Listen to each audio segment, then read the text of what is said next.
আসসালামু আলাইকুম সম্মানিত দর্শক মণ্ডলী। তারেক রহমানকে যতই দেখছি ততই অভিভূত হচ্ছি। কথাটা যদি আমি ঘুরিয়ে একটু এভাবে বলি যে তারেক রহমানকে মানুষ যতই দেখছে ততই তার প্রতি প্রীত হচ্ছে, অভিভূত হচ্ছে এবং প্রত্যাশা পূরণের এক আনন্দ নিয়ে তারেক রহমানকে আরও আগ্রহ ভরে মানুষ দেখছে। কথাটি অনেক কারণেই বলা যায়।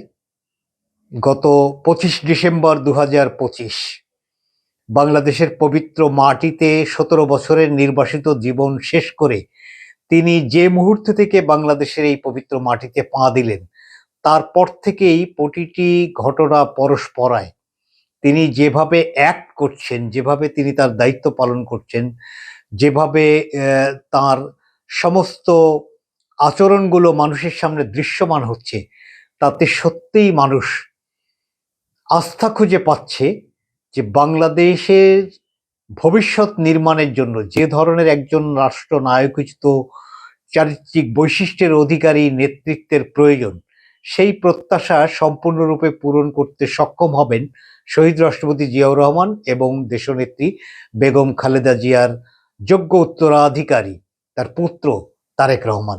এই যে মানুষের মনোজগতে একটি ইতিবাচক ভাবনা, সেই ইতিবাচক ভাবনার জায়গায় তারেক রহমান সত্যিই মানুষকে মুগ্ধ করতে সক্ষম হচ্ছেন।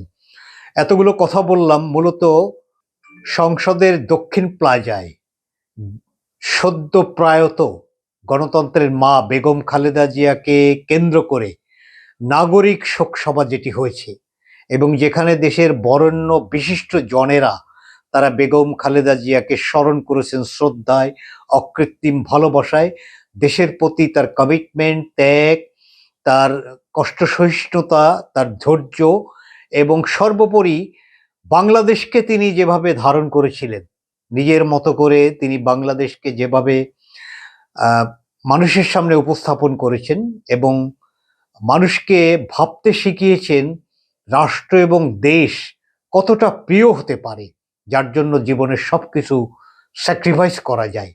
সেই বেগম খালেদা জিয়াকে কেন্দ্র করে এই যে নাগরিক শোক সভা, সেখানে কয়েকটি ঘটনার প্রতি আমাদের দৃষ্টি আকর্ষিত হয়েছে। বিশেষ করে একটি ঘটনা যে মহাসচিব মির্জা ফখরুল ইসলাম আলমগীর তিনি সম্ভবত কোনো গুরুত্বপূর্ণ তথ্য দেওয়ার তাগিদে তারেক রহমানের কাছে হেঁটে আসছিলেন। আমরা বেশ কিছুদিন ধরেই লক্ষ্য করছি মির্জা ফখরুল বেশ অসুস্থ এবং বিশেষ করে তিনি হাঁটতে গেলে তার পায়ে সমস্যা দেখা যাচ্ছে। তিনি যখন সামনে আসেন তখন তারেক রহমান তাকে দেখে দ্রুত তিনি চেয়ার ছেড়ে উঠে দাঁড়ান। একজন বয়োজ্যেষ্ঠ নেতার প্রতি এই যে সম্মান, সত্যিই এটি শিক্ষণীয়। মির্জা ফখরুলও যথারীতি যেহেতু তিনি চেয়ারম্যানের দায়িত্বে আছেন, পদমর্যাদায় তিনি উচ্চ আসনে অধিষ্ঠিত, ফলে তিনিও একইভাবে সৌজন্যতার প্রতি উত্তরে তিনিও হাত ধরে তারেক রহমান সাহেবকে বসিয়ে দিয়ে তিনি প্রয়োজনীয় কথাটি বলে আবার তিনি তার নিজ আসনে চলে গেলেন। এটি আসলেই একটি শিক্ষণীয় বিষয় যে আমি যত বড়ই হই না কেন, আমি যত উপরের পদমর্যাদায় অধিষ্ঠিত থাকি না কেন, আমি আমার জ্যেষ্ঠকে, আমি সত্যিই যার প্রতি সম্মান দেখানোর মতো সেই মানুষ, তাকে যদি সম্মান দেখাতে সক্ষম হই, কার্যত আমার নিজের সম্মানই বৃদ্ধি প্রাপ্তি হয়। সেটি আজকে তারেক রহমান দেখালেন, সত্যিই তিনি প্রশংসিত হলেন এবং তার সম্মান আরও বৃদ্ধিপ্রাপ্ত হলো। আমরা দেখেছি এই যে গত 10 তারিখে তিনি 9ই জানুয়ারি তিনি পার্টির চেয়ারম্যানের দায়িত্ব পেলেন। 10 তারিখেই তিনি সাংবাদিকদের সঙ্গে একটি মতবিনিময় সভায় আমরা দেখেছি যে মির্জা ফখরুল সম্ভবত তার বক্তৃতা পর্বে অথবা কোনো একটি বিশেষ কিছু বলার জন্য তিনি যখন ডায়াসের দিকে যাচ্ছিলেন, তারেক রহমান তার হাত ধরে বসিয়ে দিয়ে নিজের মাইকটি এগিয়ে দিয়ে তাকে সেখানেই কথা বলার সুযোগটি করে দিলেন। এটি যেমন জ্যেষ্ঠতার প্রতি এক ধরনের সম্মান, তেমনি যেহেতু তার পাশে শুধু মহাসচিবই বসেছেন, যেটি যথাযথ, এবং মহাসচিব অসুস্থ, ফলে এই যে সহানুভূতি, এই যে শ্রদ্ধা, এই যে অকৃত্রিম ভালোবাসা, সত্যি এগুলো মানে প্রশংসার যোগ্য। মির্জা ফখরুলকে তারেক রহমানের শ্রদ্ধা করার অনেক কারণ, শুধু জ্যেষ্ঠতা এবং দীর্ঘদিন লড়াই সংগ্রাম করে বিএনপির মহাসচিবের দায়িত্ব পালন করা, এগুলো তো আছেই।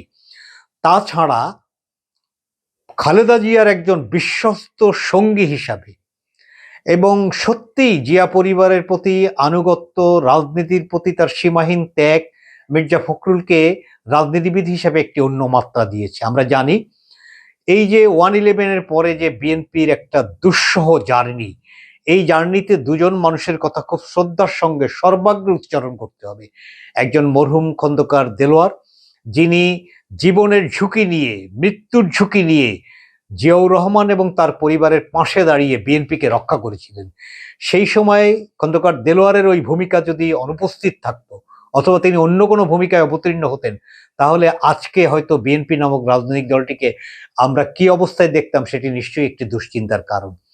এবং খন্দকার দেলোয়ারের মৃত্যুর পরে প্রথমে ভারপ্রাপ্ত মহাসচিব, পরবর্তীতে মহাসচিব হিসাবে মির্জা ফখরুল এই লম্বা জার্নিটায় বিএনপির সবচেয়ে দীর্ঘ সময়ের মহাসচিব তিনি, এবং সবচেয়ে দুর্বিনীত সময়টায় তিনি মহাসচিব, যেখানে তিনি নীতির প্রশ্নে আনুগত্য, দলের কে ঐক্যবদ্ধ রাখা, নানা চাপের মুখে খালেদা জিয়ার সঙ্গ পরিত্যাগ না করা, বিএনপির নেতাকর্মীদেরকে অসহায় করে না দেওয়া, এই সংবেদনশীল মানুষটি খালেদা জিয়ার কাছে যেমন অতীব স্নেহের পাত্র ছিলেন, সেই কৃতজ্ঞতার নিদর্শন স্বরূপ তারেক রহমানও তার প্রতি যথাযথ আচরণ করছেন, এমনটি আমরা দেখি।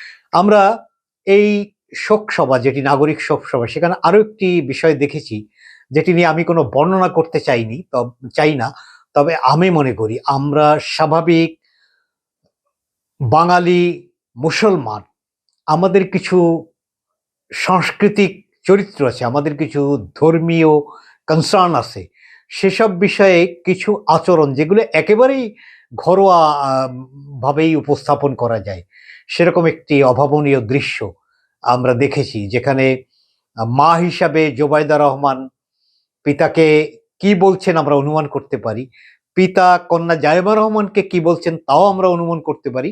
অন্তত জাইমা রহমানের রিয়াকশনটি সেটি প্রমাণ করে যে বাঙালি এবং মুসলমান যারা আমাদের এই যে সামাজিক সাংস্কৃতিক বৈশিষ্ট্য এবং একই সঙ্গে ধর্মীয় আচার, এগুলোকে আমরা কিভাবে আত্মস্থ করি এবং সেগুলোকে কিভাবে আমরা উপস্থাপন করি, তার একটি সুন্দর দৃশ্য আমরা এই অনুষ্ঠানে দেখেছি, যেটি নিঃসন্দেহে পারিবারিক শিক্ষার একটি স্ফুরণের কথাই আমাদেরকে মনে করি। তারেক রহমান দেশে ফিরে 17 মিনিটের যে বক্তৃতা, 36 জুলাই এক্সপ্রেস ওয়েতে তিনি যে বক্তৃতাটা করেছেন, আমরা এত বছর পরে কি নিষ্ঠুর নির্যাতনের মধ্যে দিয়ে তিনি এবং তার মা গিয়েছেন, তার দলের লক্ষ লক্ষ কর্মী গেছেন, তিনি সেসব বিষয়ে কোনো আমলেই না নিয়ে জাতিকে শান্তি এবং ঐক্যের বার্তা দিলেন। কোনো প্রতিহিংসার কথা তিনি বলেন নাই, কোনো প্রতিশোধ পরায়ণতার কোনো বিষয় তিনি উপস্থাপন করেন নাই।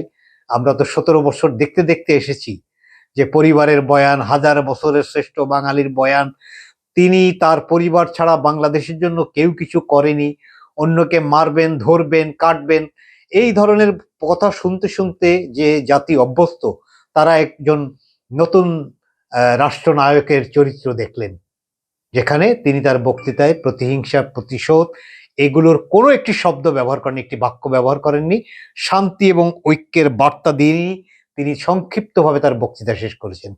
আমরা বেগম খালেদা জিয়ার জানাজায় দেখেছি, শুধুমাত্র একজন পুত্রের কর্তব্য অনুযায়ী তিনি 3 বা 4 বাক্যে তার বক্তব্যটি 1 মিনিট সময়ও তিনি নেননি, শেষ করেছেন। এগুলো নিঃসন্দেহে বড়ত্বের প্রমাণই উপস্থাপন করে। আমরা দেখেছি রিক্সা চালক, ভ্যান চালক এবং অটো চালকদের সঙ্গে তিনি গুলশান কার্যালয়ে, ওই অভিজাত কার্যালয়ে তিনি বৈঠক করেছেন। নিশ্চয়ই এই রিক্সা চালক, এই অটো চালক, এই ভ্যান চালক ভাইয়েরা যারা পেশায় একটু অন্যভাবেই তাদেরকে মানে বিবেচনা করা হয়, এই আর্থিকভাবে পিছিয়ে পড়া এই জনগোষ্ঠী, তারা ওই মাপের একজন বড় নেতার সঙ্গে একেবারে কাছ থেকে তার সঙ্গে হ্যান্ডশেক করেছেন। তারেক রহমান ঘুরে ঘুরে প্রত্যেকজন অভ্যাগত অতিথির সঙ্গে তারা হ্যান্ডশেক করেছেন, তিনি তাদেরকে অতিথির মর্যাদা দিয়ে বসিয়েছেন, তাদের সঙ্গে কথা বলেছেন। এই যে সখ্যতার একটি নিদর্শন, সমাজের নিম্ন আয়ের মানুষের সঙ্গে তারেক রহমান যে একটি প্রদর্শনী, এটা আমরা দেখলাম। সত্যি এটা আমাদের আগামী দিনের রাজনীতিতে একটা নতুন বার্তা যে আসছে সেটি আমাদেরকে সামনে উপস্থাপন করে। আমরা 10 তারিখের সাংবাদিকদের সঙ্গে যে মতবিনিময় অনুষ্ঠান, সেখানে দেখেছি তারেক রহমান প্রত্যেকজন অভ্যাগত অতিথির সঙ্গে তিনি হ্যান্ডশেক করেছেন এবং যথাসম্ভব কুশল বিনিময় করেছেন। সবচেয়ে যে আশ্চর্যের বিষয়, যেটি এর আগে কখনো সেভাবে চোখে পড়েনি, সেরকম একটি দৃশ্য আমাদের চোখে পড়লো, যে ক্যামেরার পিছনে যারা থাকেন, বিহাইন্ড দ্য স্ক্রিন, তাদেরকে আসলে সব কোনো সময় ফোকাসে দেখা যায় না, কিন্তু তারেক রহমান সাহেব দেখলাম সেদিন এই ক্যামেরা পার্সন প্রত্যেকের সঙ্গে তিনি বেশ কষ্ট করেই ক্যামেরার স্ট্যান্ডের মধ্য দিয়ে হাত ভরে দিয়ে হলেও তিনি এই ক্যামেরা পার্সনদের সঙ্গে সাক্ষাৎ করেছেন, এবং সে সময় এই ক্যামেরা পার্সন এই মিডিয়া ব্যক্তিত্বদের রিফ্লেকশন, মুখের চেহারা, এটা আমরা দেখেছি। ফলে এগুলো সবকিছুই এক ধরনের নতুন বার্তা।